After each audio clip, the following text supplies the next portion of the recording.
kelompok 6 yang beranggotakan saya sendiri, Aumi Fazira, NIM 18 10 20 50 12, dan Tiara Dewita Putri. Di sini kami akan membahas materi tentang peluang, yang mana pada video kali ini merupakan tugas dari mata kuliah Kapita Selekta Matematika. Jadi langsung saja kita masuk ke videonya. Assalamualaikum warahmatullahi wabarakatuh. Nama saya Tiara Dewita Putri. Di sini saya akan menjelaskan definisi peluang. Peluang merupakan sebuah cara untuk mengetahui kemungkinan yang akan terjadi pada peristiwa ataupun kejadian, atau dalam bahasa Inggrisnya adalah events. Beberapa istilah yang digunakan dalam peluang. 1. Percobaan. Percobaan adalah suatu kegiatan untuk mengetahui beberapa kemungkinan. 2. Ruang sampel. Ruang sampel adalah gabungan dari beberapa percobaan. 3. Titik sampel. Titik sampel merupakan anggota-anggota dari ruang sampel maupun percobaan. B. Menyusun anggota ruang sampel. 1. Menyusun anggota ruang sampel dengan mendatar. Kita misalkan kita melemparkan dua buah koin dengan sekaligus atau bersamaan, maka akan ada yang menjadi koin pertama dan koin kedua. Misalkan koin pertama muncul angka A, lalu koin kedua muncul gambar atau G, maka kejadian tersebut kita istilahkan dengan kejadian AG.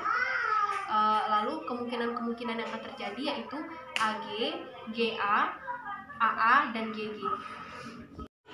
2. Menyusun anggota ruang sampel dengan diagram pohon. Kita misalkan melemparkan sebuah koin dan sebuah dadu. Kita misalkan sebuah koin akan muncul angka A dan gambar G pada koin, lalu sebuah mata pada dadu. Maka diperoleh G6, G5, G4, G3, G2, dan G1. Sedangkan A, A6, A5, A4, A3, A2, A1. 3. Menyusun anggota ruang sampel dengan tabel. Misalkan kita lempar dua buah dadu sekaligus, maka kemungkinan yang akan terjadi yaitu munculnya dadu 1, dadu 2, 3, 4, 5, dan 6. Jika kita tulis pada bentuk tabel yaitu seperti ini.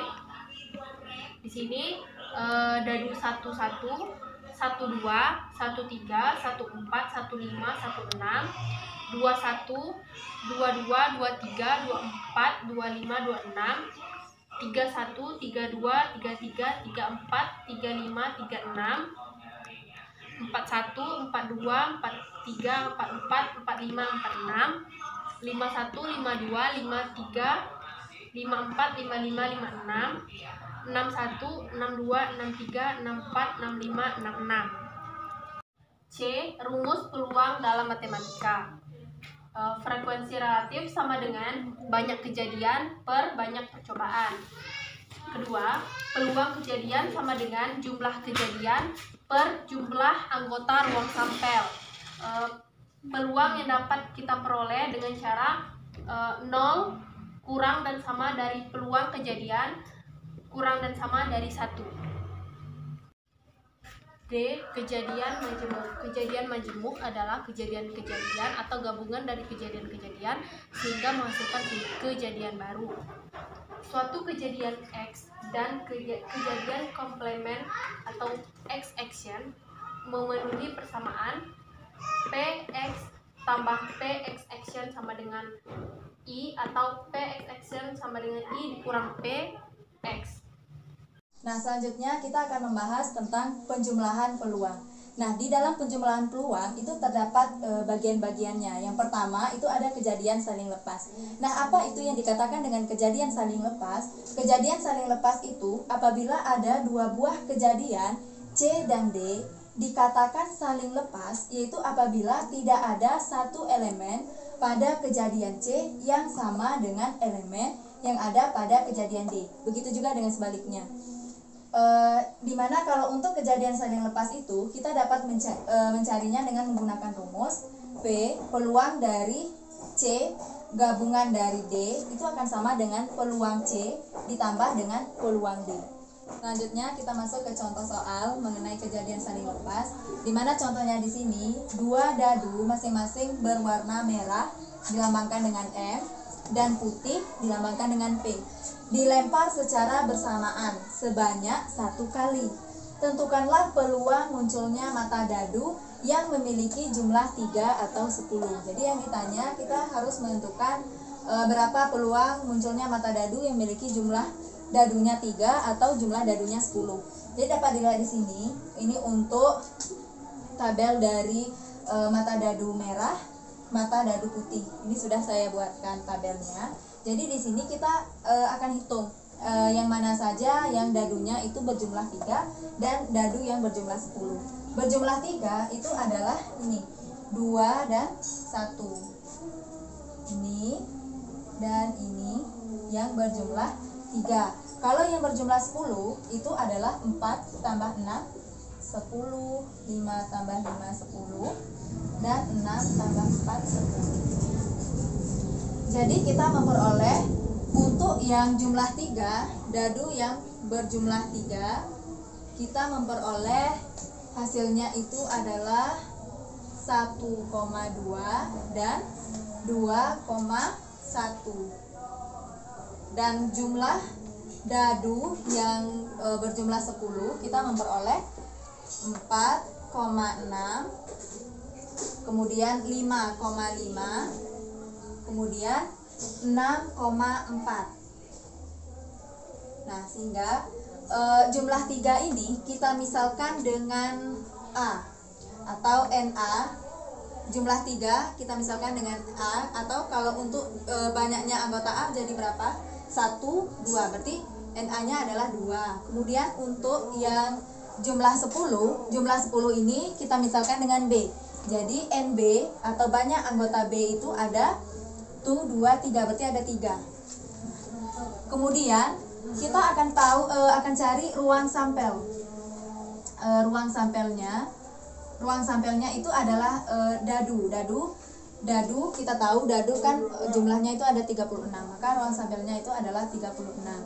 Nah, setelah kita memperoleh ini, barulah kita masuk ke rumus. Rumusnya itu peluang A gabung B itu sama dengan peluang A ditambah dengan peluang B. Nah, peluang, kita tahu rumus peluang itu adalah NA, banyak anggota A kita bagi dengan ruang sampelnya, kemudian ditambah dengan banyak anggota B kita bagi dengan banyak anggota dari sampelnya. Kemudian NA tadi kita peroleh NA-nya adalah 2 per NS-nya itu adalah 36 ditambah dengan NB-nya, anggota B-nya adalah 3 per NS-nya adalah 36. Nah, kalau sudah seperti ini langsung saja kita jumlahkan karena penyebutnya sudah sama. Maka 2 tambah 3 itu adalah 5 per 36. Jadi inilah hasil untuk peluang munculnya mata dadu yang memiliki jumlah 3 ataupun 10, yaitu adalah 5 per 36. Selanjutnya kita masuk ke yang poin kedua, yaitu kejadian tidak saling lepas. Nah, apa itu yang dikatakan dengan kejadian tidak saling lepas? Kejadian tidak saling lepas itu artinya ada elemen G yang sama dengan elemen H, atau G itu sama dengan H. Nah, untuk kejadian tidak saling lepas, kita dapat menghitungnya dengan menggunakan rumus peluang G gabung H itu sama dengan peluang G ditambah dengan peluang H, kita kurangkan dengan peluang G irisan H atau peluang yang sama. Nah, sekarang kita masuk ke contoh. Contohnya di sini, sebuah kartu diambil dari tumpukan kartu bridge secara random. Coba kalian tentukan peluang terambil kartu skop dan kartu bergambar kaki J. Nah, untuk menyelesaikan soal ini, kita harus mengetahui apa-apa saja yang diketahui di soalnya, yaitu jumlah untuk kartu bridge itu adalah 52. Kemudian jumlah untuk kartu skop itu berjumlah 13. Kalau untuk jumlah kartu bergambar itu dia berjumlah 12. Nah, karena ada kartu bergambar yang merupakan kelompok kartu skop atau kelompok dari kartu dari J, Q, dan K, maka C dan E ini dia tidak saling lepas. Maaf, bukan C, kita buat saja A dan B, itu dia tidak saling lepas. Sehingga kalau dia tidak saling lepas maka dia itu sama. Maka untuk banyaknya anggota dari A irisan B itu sama dengan 3. Kenapa 3? Karena jumlah dari kartu skop yaitu J, Q, dan K. Berarti ada kartu J, kartu Q, dan kartu K yaitu 3. Nah, yang ditanya kita diminta untuk mencari peluang terambil kartu skop dan kartu bergambar. Nah, jadi langsung saja kita masuk ke rumus. Peluang A, ingat peluang A, berarti banyak anggota A kita bagi dengan NS atau banyaknya keseluruhan dari kartu. Kemudian kalau peluang B, banyak anggota B bagi NS kurang dengan banyak anggota yang sama atau A irisan B bagi dengan NS. Langsung saja kita masuk ke rumusnya sini. NA kita peroleh 13 per NS-nya 52 ditambah NB-nya 12 per 52 kurang dengan banyak anggota dari A irisan B-nya adalah 3 per 52. Nah, karena penyebutnya sudah sama, maka langsung saja kita jumlahkan. 13 tambah 12 itu adalah 25 kurang 3 yaitu adalah 22 per 52. Maka peluang terambil kartu skop dan kartu bergambar itu adalah 22 per 52. Selanjutnya kita masuk ke kejadian saling bebas. Nah, apa yang dikatakan dengan kejadian saling bebas? Kejadian saling bebas itu apabila terdapat dua buah kejadian itu disebut saling bebas bila munculnya kejadian K tidak berpengaruh pada munculnya kejadian L. Jadi walaupun muncul kejadian K itu dia tidak berpengaruh pada kejadian L, maka itu dikatakan dengan kejadian saling bebas. Dan kejadian saling bebas ini kita dapat menghitungnya itu dengan rumus peluang K irisan L itu akan sama dengan peluang K kali dengan peluang L. Nah, kita masuk ke contoh soalnya, yaitu pada percobaan pelemparan ada dua buah dadu. Coba tentukanlah peluang munculnya angka genap pada dadu yang pertama dan angka ganjil prima pada dadu yang kedua. Nah, jadi langsung saja kita masuk ke pembahasannya. Di sini kita misalkan K ini adalah kejadian mata dadu genap pada dadu yang pertama. Di mana K ini kita tahu jumlah dadu kan 1 sampai 6. Jadi 1 2 3 4 5 6. Yang di sini dia dadunya genap. Maka dapat dilihat sini dadu yang genap itu adalah 2, 4 dan 6. Maka banyaknya anggota K itu adalah 3. Jadi langsung saja kita masuk ke peluang K itu sama dengan banyaknya anggota K dibagi dengan banyaknya sampel dari peluang dari banyaknya anggota K. Nah, banyaknya anggota K di sini itu adalah 3. 3 per banyaknya anggota keseluruhan dari anggota K ini adalah 6, maka 3 per 6. Nah, setelah itu kita masuk yang kedua, yang di bagian L. L ini kita misalkan sebagai kejadian munculnya mata dadu ganjil prima pada dadu yang kedua. Yang mana kita tahu kita tuliskan untuk jumlah dadunya itu 1 sampai 6. Dan untuk munculnya mata dadu ganjil prima itu adalah 3 dan 5, maka banyaknya anggota L itu adalah 2. Nah, sehingga langsung saja kita masuk ke rumusnya. Peluang L itu sama dengan banyaknya anggota L per banyaknya anggota dari keseluruhan dari L, yaitu maka langsung saja untuk anggota L itu adalah 2 per NS nya yaitu adalah 1 sampai 6 itu 6, 2 per 6. Nah, setelah kita memperoleh peluang K 3 per 6, peluang L 2 per 6, maka baru kita masuk ke rumus. Ke rumusnya itu adalah peluang K irisan L sama dengan peluang K kali peluang L. Yaitu peluang K kita peroleh 3 per 6 dikalikan dengan peluang L kita peroleh 2 per 6. Maka 3 kali 2 yaitu adalah 6 per 6 kali 6, 36. Ini bisa kita sama-sama perkecil, sama-sama bagi dengan 6, yaitu 1 per 6. Sehingga peluang munculnya angka genap pada dadu yang pertama dan angka ganjil prima pada dadu yang kedua yaitu adalah 1 per 6. Kejadian bersyarat kita dapat menghitung dengan menggunakan rumus peluang W irisan Z sama dengan peluang W dikalikan dengan peluang Z bersyarat W, atau peluang W irisan Z sama dengan peluang W dikalikan dengan peluang Z bersyarat W. Nah, kita langsung saja masuk ke contoh. Contohnya di sini ada sebuah kotak yang berisi 5 balon berwarna merah dan 4 balon berwarna hijau. Bila diambil 2 buah balon satu persatu tanpa adanya pengembalian, tentukanlah peluang balon yang terambil adalah balon berwarna merah pada pengambilan pertama dan balon berwarna hijau pada pengambilan kedua. Jadi dia ini tanpa pengembalian. Jadi langsung saja kita masuk ke pembahasannya di sini. Berarti tadi untuk pengambilan pertama itu tersedia 5 balon yang berwarna merah. Yang mana untuk keseluruhan balon itu kan 9. Tadi 5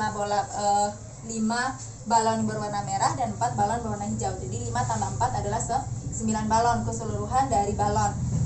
Nah, maka untuk mencari dari peluang terambil balon berwarna merah, yaitu adalah 5/9 atau banyaknya balon berwarna merah dibagi dengan banyaknya keseluruhan dari balon, yaitu banyaknya balon berwarna merah itu adalah 5 dan keseluruhan dari balon adalah 9. Begitu juga untuk yang pengambilan kedua, yaitu adalah 4 balon berwarna hijau dari 8 balon berwarna yang tersisa. Kenapa 8 balon? Karena pada pengambilan pertama tadi telah diambil oleh balon yang berwarna merah. Karena syaratnya tadi tidak boleh tanpa adanya pengembalian, maka dia ini saling berpengaruh ya, sehingga kita dapat mencari untuk peluang dari balon yang berwarna hijau bersyarat dari balon yang berwarna merah. Maaf, sini adalah balon, yaitu adalah 4/8. Nah, dikarenakan kejadiannya ini saling berpengaruh atau dia memiliki syarat, maka kita langsung menggunakan rumusnya. Ini adalah peluang W irisan Z sama dengan peluang W dikalikan dengan peluang Z yang bersyarat W. W ini adalah balon merah tadi. Nah, peluang W itu adalah 5/9. Kita kalikan dengan peluang Z yang bersyarat W itu adalah 4/8. 5 kali 4 itu adalah 20/9 kali 8 yaitu 72. Sehingga kita memperoleh untuk peluang balon yang terambil untuk balon berwarna merah pada pengambilan pertama dan balon berwarna hijau pada pengambilan kedua yaitu 20/72. Nah, selanjutnya kita akan masuk ke frekuensi harapan. Nah, apa yang dikatakan dengan frekuensi harapan? Frekuensi harapan itu merupakan hasil dari perkalian antara peluang munculnya suatu kejadian kita kalikan dengan banyaknya percobaan yang dilakukan. Nah, untuk frekuensi harapan kita dapat menghitungnya dengan menggunakan rumus C sama dengan peluang C kali dengan banyak percobaan. C ini adalah frekuensi harapan maksudnya di sini. Untuk persimbolan sebenarnya terserah mau apa. Di sini saya mengambilnya C untuk simbol dari frekuensi harapan. Nah, langsung saja kita masuk ke contoh. Contohnya di sini, Adi mempunyai sebuah dadu dilemparkan sebanyak 60 kali. Hitunglah frekuensi harapan yang muncul mata dadu yang kurang dari 6. Nah, untuk menyelesaikan soal ini, kita buatkan dulu apa-apa saja yang diketahui, yaitu C ini atau frekuensi harapannya ini adalah kita misalkan dengan kejadian munculnya angka dadu yang kurang dari 6. Maka C kita tuliskan keseluruhan dari jumlah dadu, banyaknya dadu yaitu 1 sampai dengan 6. Tadi C ini syaratnya ini munculnya angka dadu yang kurang dari 6. Maka yang kurang dari 6 itu adalah 1 sampai dengan 5. Maka banyaknya anggota C itu adalah 5. Kemudian di soal tadi dikatakan banyak percobaan yang dilakukan itu adalah 60 kali. Karena kita sudah memperoleh data-data yang kita inginkan, jadi langsung saja kita masuk ke rumusnya. Nah, frekuensi harapan sama dengan peluang C dikalikan dengan banyak percobaan. Nah, peluang C kita tahu rumus peluang itu adalah banyaknya anggota C kita bagi dengan banyaknya anggota keseluruhan dari C kita kali dengan banyaknya percobaan atau banyak percobaan. Banyaknya anggota C kita peroleh 5 per banyaknya anggota keseluruhan dari C yaitu adalah 1 sampai 6, berarti 6. 5/6 dikali banyaknya percobaan. Percobaan yang dilakukan adalah 60 kali, berarti kali 60. Maka kalau sudah seperti ini langsung saja kita selesaikan. 60 ini bisa kita coret dengan 6 yaitu adalah dapat 10. 5 kali 10 adalah 50. Maka frekuensi harapan yang muncul untuk mata dadu yang kurang dari 6 yaitu adalah 50. Kita masuk ke peluang komplement suatu kejadian.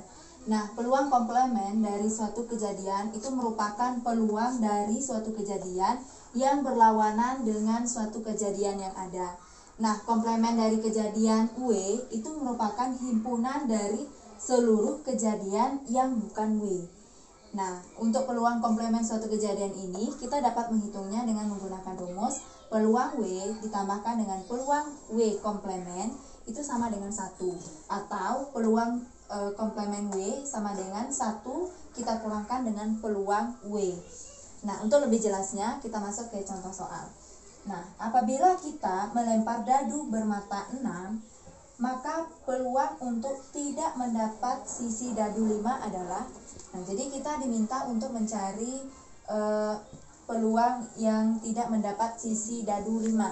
Nah, untuk menyelesaikan soal ini, kita buatkan dulu penjabaran dari rumus untuk peluang komplement suatu kejadian, yaitu peluang komplement W sama dengan 1 dikurangkan dengan peluang W. Nah, yang ditanya tadi adalah peluang untuk tidak mendapat sisi dadu yang kelima. Berarti peluang sisi dadu yang tidak memperoleh sisi kelima sama dengan 1 kita kurangkan dengan peluang 5 sisi dadu yang kelima sama dengan 1 kita kurangkan dengan, ingat, perumus peluang itu adalah banyaknya anggota dari dadu yang berjumlah 5 dibagi dengan banyaknya jumlah dadu.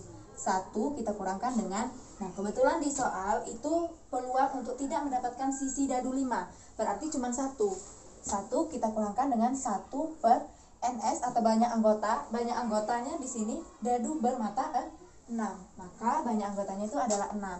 Nah, setelah ini baru kita selesaikan dengan cara 6 kali 1, 6 kurang 1 per 6. 6 kurang 1 adalah 5 per 6. Jadi kita peroleh peluang untuk tidak mendapatkan sisi dadu 5 yaitu adalah 5 per 6. Akan bahas tentang peluang empirik.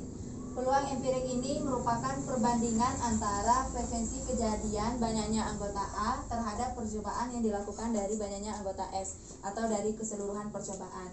Peluang empirik ini dapat kita hitung dengan menggunakan rumus peluang A sama dengan banyaknya anggota A dibagi dengan banyaknya anggota S atau banyaknya percobaan dari keseluruhan anggota. Nah, keterangannya di sini PA ini adalah peluang, NA ini adalah banyak anggota dalam kejadian A, NS ini banyak anggota dalam himpunan ruang sampel.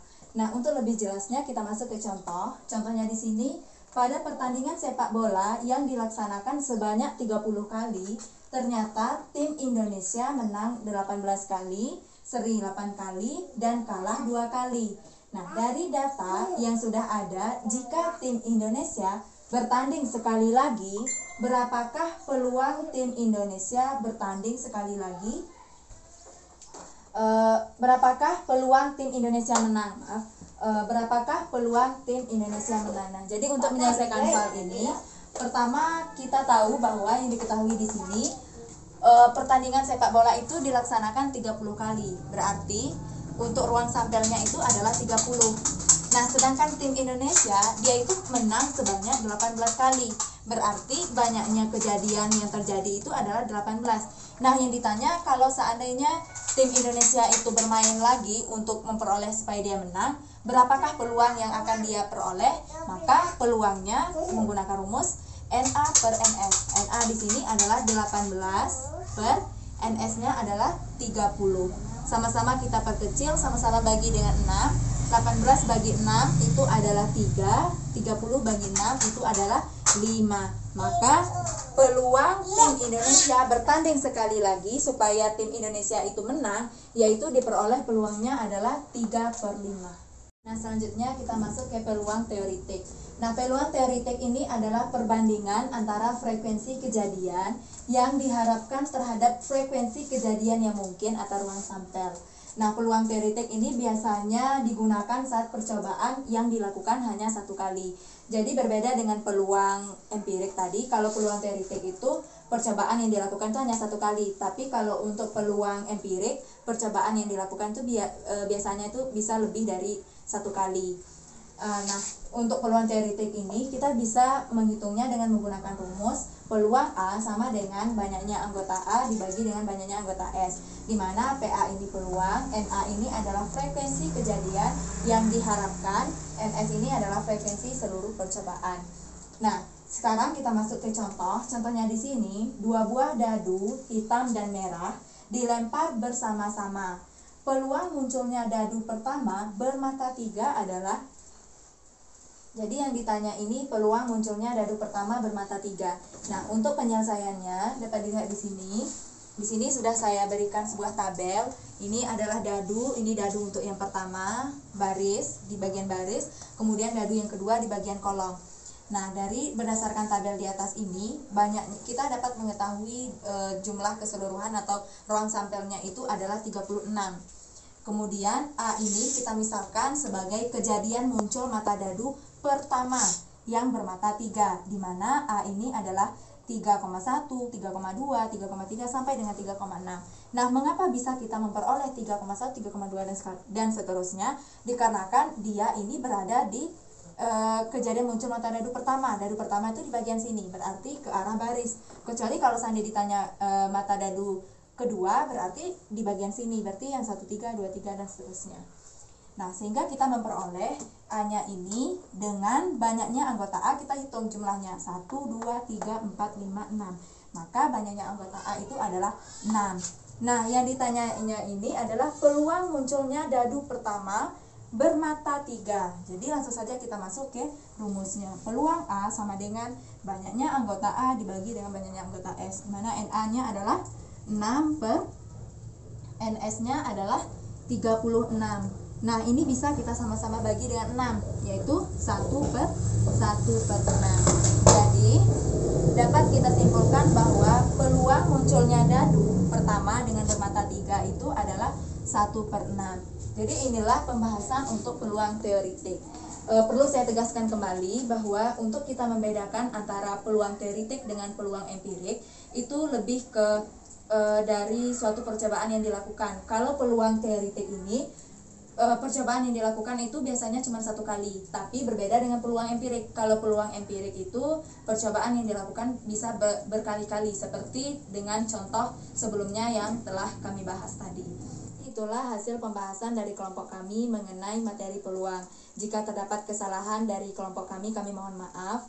Akhirnya kami tutup dengan Assalamualaikum warahmatullahi wabarakatuh.